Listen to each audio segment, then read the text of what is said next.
મનરેગા કૌભાંડ બાબતે આજે જ્યારે મનસુખભાઈ વસાવા એમણે પોતે પોતાની સરકારમાં ગાંધીનગરથી લઈને ગ્રામ્ય કક્ષા સુધી કેટલું મોટું કૌભાંડ થાય છે એ ઉજાગર કર્યું છે, ત્યારે એમને અભિનંદન આપું છું. આ એ જ મનસુખભાઈ વસાવા છે જ્યારે 1 મહિના પહેલા આ મનરેગા કૌભાંડનું જ્યારે મેં પ્રેસ વાર્તા કરી હતી ત્યારે આ એજન્સીઓને બચાવ કરતા હતા અને આવું કોઈ કૌભાંડ અહીંયા થયું નથી એવી પોતાની વાત મૂકતા હતા. ત્યારે મનસુખભાઈ વસાવાએ કીધું કે મનરેગા કૌભાંડમાં જે પણ એજન્સીઓ છે એમને હું સારી રીતે ઓળખું છું. એમને હમણાં પણ સર્કિટ હાઉસમાં બોલાવી મેં મુલાકાત લીધી છે અને ગાંધીનગરના મંત્રીઓ, એમના સાંસદો, એમના ધારાસભ્ય, એમના સચિવો, એમના નિયામક, ડીડીઓ, ટીડીઓ સુધીના કેટલા લોકોને કેટલા હપ્તા આમણે આપ્યા છે એની પણ સંપૂર્ણ માહિતી એમની પાસે છે એવી એમણે કબૂલાત કરી છે. ત્યારે મનસુખભાઈ વસાવા પર પહેલેથી જ આ માહિતી હતી અને આજે પણ છે, ત્યારે એમને વિનંતી છે કે આ તમામ પ્રકારની માહિતી જગજાહેર કરે.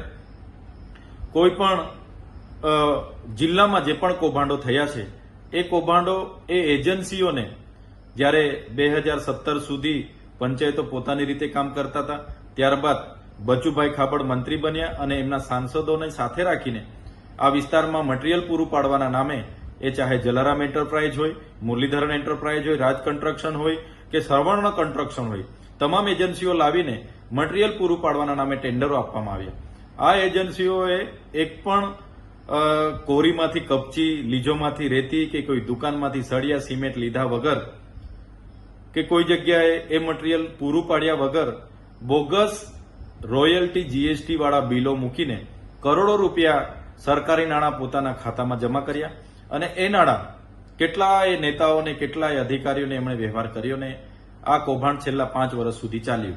તો આ એજન્સીના ખાતામાં 2500 કરોડ રૂપિયા જમા થયા છે. એની સઘન તપાસ થાય એવી અમારી માંગણી છે. સાથે સાથે આ એજન્સીએ જે પણ કૌભાંડો કર્યા છે એમાં આઉટસોર્સિંગ કર્મચારીઓને એમાં આરોપી બનાવવામાં આવે છે. કેટલીક જગ્યાએ પંચાયતો પર દોષનો ટોપલો ઢોળવાની વાત છે.